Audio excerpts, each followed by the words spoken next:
इकडे तर वाटत होतं आनंदीबाईला की आपला नवरा पेशवा होणार, पण तसं होणारच नव्हतं. कारण काय की नानासाहेबांच्या मुलांपैकी नारायण अद्याप होता, त्यामुळे पेशवाई नारायणाला मिळणार हे उघड होतं. आणि म्हणून आनंदीबाईंनी मनात तिच्या कारस्थान असं आलं की तिने राघोबाला सांगितलं की ह्याला बाजूला केल्याशिवाय तुम्हाला पेशवा होता येणार नाहीये. तेव्हा रघुनाथराव म्हणले, मग काय करायचं? मी गार्द्यांना त्याला धरावंय असा हुकूम देतो. आणि त्याप्रमाणे सुमेरसिंग गार्दी आणि खरकसिंग गार्दी हे दोघं गार्दी वाड्यावर होते. त्यांना राघोबांनी सांगितलं की नारायणाला धरावे असा लेखी हुकूम काढला आणि तो त्या दोघांकडे पाठवायचा म्हणून एका शिपायाजवळ दिला. आनंदीबाई काय बसलेलीच होती तिथे.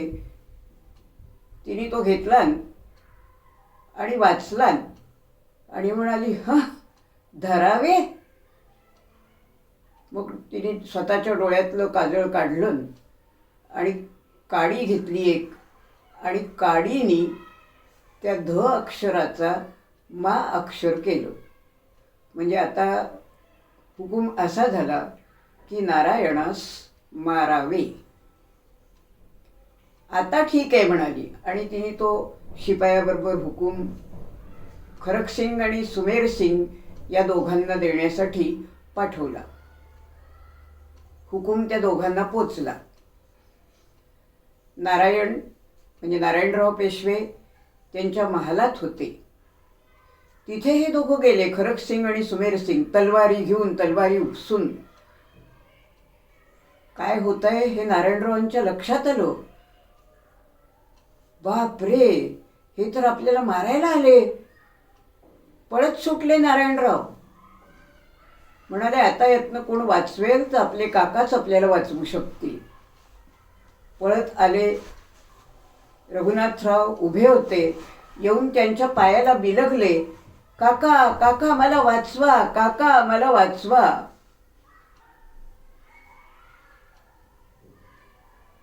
परंतु गार्दी थांबले. क्षणभर गार्दी थांबले. आता काय पुढे होत आहे याची वाट पाहत थांबले. आणि राघोबा एक शब्दही बोलेनात. राघोबांनी आशेनी आनंदीबाईंकडे नजर टाकली. आनंदीबाईंनी त्यांना प्रतिसाद तर चांगला दिला नाहीच. उलट त्या गार्द्यांनाच सांगितलं, खूण केली, पकडा त्याला घेऊन जा म्हणून. आणि त्याप्रमाणे ते गार्दी नारायणरावांना घेऊन गेले. आणि वाड्यात सख्खा चुलता चुलती असताना, आई असताना नारायणरावांचा खून झाला. नारायणरावांच्या आईचं नाव होतं, म्हणजे नानासाहेब पेशव्यांची जी पत्नी, तिचं नाव होतं गोपिका, गोपिकाबाई. या गोपिकाबाईला अतिशय दुःख झालं, पण करते काय, हातात तर काही नव्हतं. तिला खूप शोक झाला. रडरड रडली बिचारी आणि म्हणाली, काय माझं दैव आहे. बायका मुलगा भावा म्हणून नवस करतात. देवानी मला एक नाही 3-3 मुलगे दिले, हुशार, पराक्रमी, सुंदर, पण माझा एकही मुलगा राहिला नाही. हे केवढं माझं दुर्दैव. त्यावर कवीनी एक गोपिकाबाईचा पुत्र शोक म्हणून कविता केली आहे. त्याच्या आपण 2च ओळी ऐकूया. गोपिकाबाई म्हणतात, नवस करीती पुत्रासाठी किती एक जगी स्त्रिया, सुतमज तिघे झाले गेले तिघेही परिलया. पण तिच्या हातात बिचारीच्या काहीच नव्हतं. 3 मुलगे 3 तऱ्हांनी गेले होते. पहिला विश्वासराव पानिपतच्या युद्धात मारला गेला होता. दुसरा माधव राज्यकारभार उत्तम करून सुद्धा दुखण्याने ग्रस्त होऊन गेला. आणि तिसरा नारायण आता पेशवा होईल असं वाटत असतानाच त्याचा खून झाला. काय करणार बिचारी, हातात तर काहीच नव्हतं. आणि आता अनिर्बंध सत्ता वाड्याची तशी बरेच वर्ष माधवराव पेशवे होते तरी ते काका काकूंच्यात कधी बोलले नाहीत. फक्त राज्यकारभाराकडे त्यांनी व्यवस्थित लक्ष दिलं. तिथे कोणालाही काही चुकीचे निर्णय घेऊ दिले नाहीत. परंतु आता तर राघोबादादांना मोकळं रानच सापडलं. इकडे नारायणरावाचा खून झाला आणि हे सगळ्या सरदारांना थोडासा कळायला वेळच लागला ना. वाड्यात घडणारं प्रत्येक सरदाराच्या घरी कळणार कसं लगेच. पण त्या सगळ्या सरदारांना कळलं आणि त्या 12 जणांनी, 12 जण होते ते 12 जण लगेच एकमेकांना निरोप पाठवून एकत्र जमले आणि त्यांनी ठरवलं. ज्यावेळी नारायणरावाचा खून झाला त्यावेळी नारायणरावाची पत्नी गंगाबाई हिला दिवस गेलेले होते आणि हे सगळ्यांना माहीत होतं. आणि सगळ्यांनी ठरवलं की आता हे 2 जण इतके कारस्थानी आहेत की त्या गंगाबाईलाच ठार करतील. पोरासकट गंगाबाई जाईल. तेव्हा आता काहीतरी मूल होईपर्यंत, मुलगा झाला तो उत्तमच, वारस मिळेल पंतप्रधान पदाला. पण आता या गंगाबाईचं रक्षण करणं हे सगळ्यात जास्त महत्त्वाचं आहे. तिला धोका होता कामा नाही कुठलाही. आणि मग सगळ्यांनी मिळून ठरवलं. नाना फडणवीस त्यात मुख्य होते. सखाराम बापू बोकील नावाचे सरदार आधी राघोबादादांच्या बाजूचे होते. पण त्यांनी जेव्हा हे सगळं पाहिलं, एकंदर त्यांचं वागणं, त्यावेळी त्यांनाही पटलं की रघुनाथरावाची बाजू घेण्यात काही अर्थ नाही आहे आणि ते बारभाईंमध्ये तेही सामील झाले. नाना फडणवीस तर गंगाबाईला स्वतःच्या मुलीसारखीच जपत होते. कारण तिला कोण होतं, तिची बाजू घेणारं कोण होतं. गोपिकाबाई हताश होती, तिच्या हातात काहीच नव्हतं. एक येऊन जाऊन नानाच असे होते की जे तिला सांभाळू शकत होते. आणि सगळ्यांनी मिळून ठरवलं आणि गंगाबाईला पुरंदरच्या किल्ल्यावर नेऊन ठेवलं आणि तिथे तिची सगळ्या प्रकारची व्यवस्था केली. पहारेकरी ठेवले, थोडंफार सैन्य ठेवलं. का तर तिला कुठलाही धोका पोचू नये हा त्यामागे हेतू होता. आणि गंगाबाई दिवस भरले, प्रसूत झाली आणि तिला मुलगा झाला. सगळ्या सरदारांना खूप आनंद झाला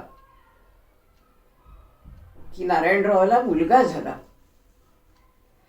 त्या मुलाचं नाव सवाई माधव असं ठेवण्यात आलं.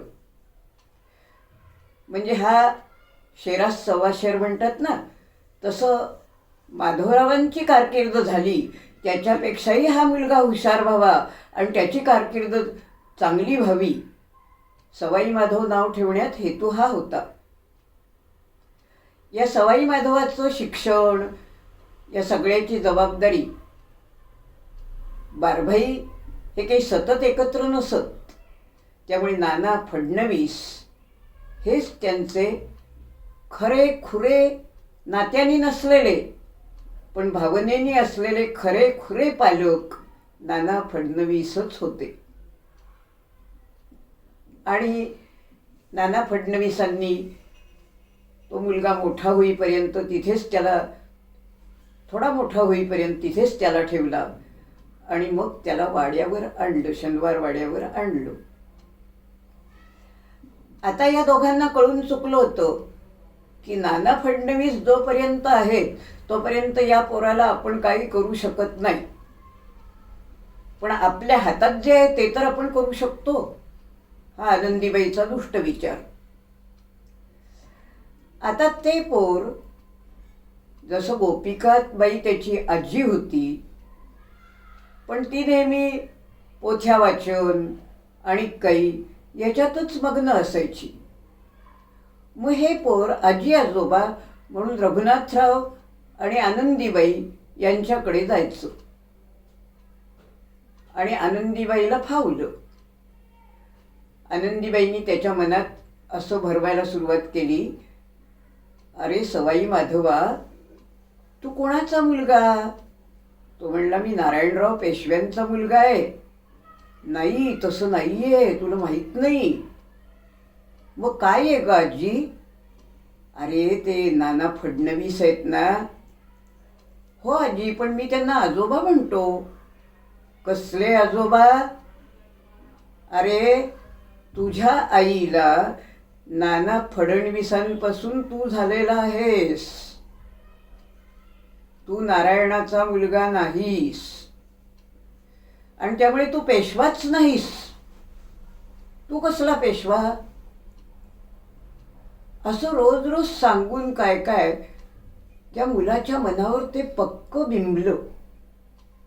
कारण दुसरं कोणीच बोलायचं नाही. गंगाबाई पण लहान पोरे, खेळेल, खेळताय तर खेळू दे अशा ह्याच्यात असायची. गोपिकाबाई तिचं सगळं धार्मिक पाहायची. नाना फडणवीस त्याची व्यवस्था पाहत होते खरी, पण संपूर्ण राज्याचा कारभार नाना फडणवीसच सांभाळत होते. ते सतत या पोराला थोडाच वेळ देणार आणि लहान मूल आहे म्हटल्यावर ते वाड्यात इकडे तिकडे हिंडणार, याच्या महालात जा त्याच्या महालात जा जाणार. हे स्वाभाविक होतं. त्याला किती अडवायचा. आणि त्याचा गैरफायदा या बाईनी, आनंदीबाईंनी या गोष्टीचा गैरफायदा घेतला. आणि ते पोर लहान होतं तोवर ते काही करू शकलं नाही. त्याची सगळी शिक्षणाची व्यवस्था झाली, शस्त्र शिक्षणाची व्यवस्था झाली, अभ्यासात हुशार, शस्त्र शिक्षणात हुशार. आणि मग नानांना वाटायला लागलं, काय पाठीमागे घडतंय, इकडे राज्यकारभार पाहायचा, गंगाबाईला सांभाळायची, पार्वतीबाईंना सांभाळायचं, कारण त्यांचा नवरा गायब झालेला युद्धामध्ये, सदाशिवराव भाऊ.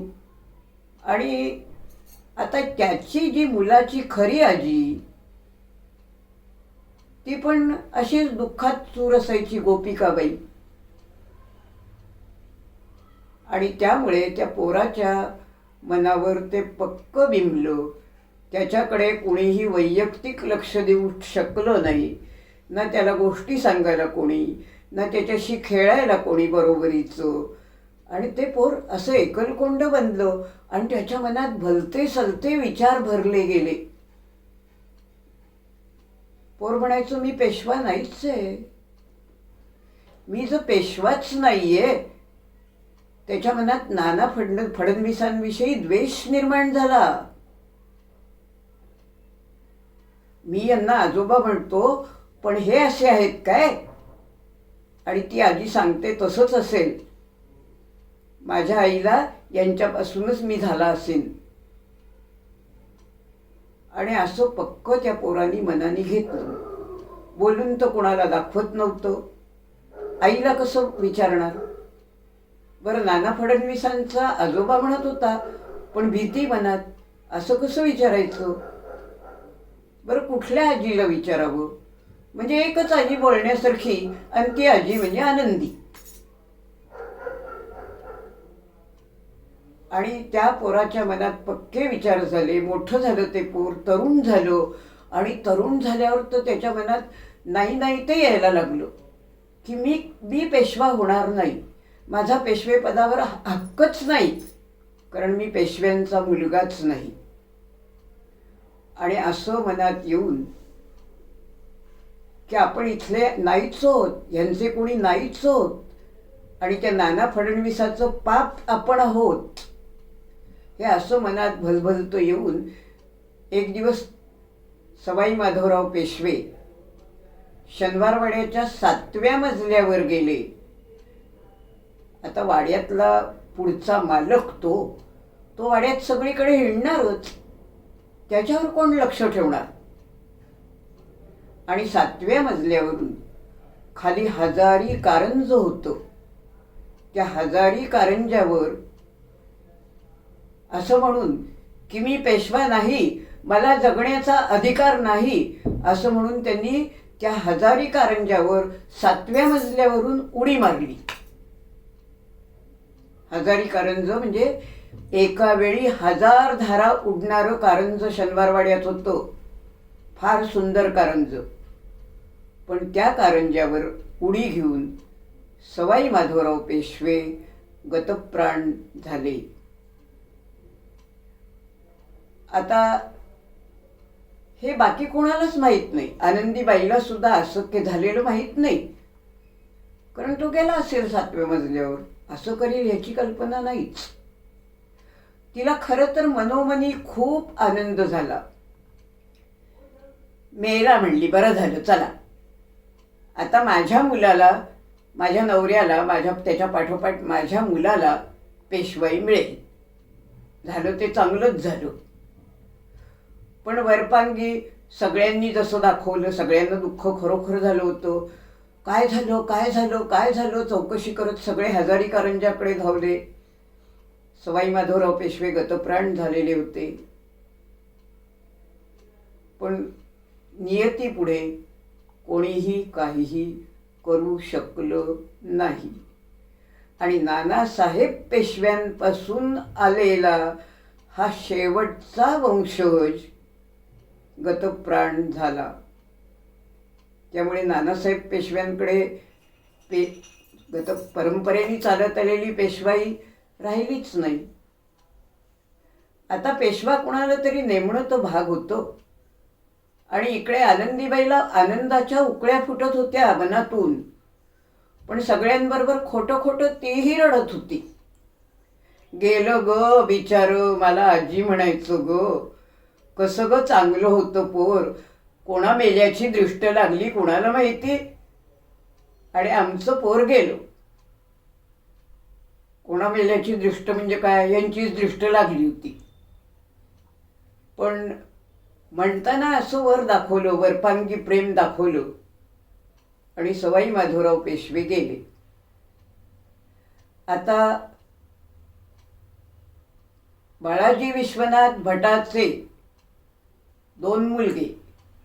पहिला मुलगा बाजीराव दे, पहिला मुलगा बाळाजी विश्वनाथांचा पहिला मुलगा नानासाहेब पेशवे.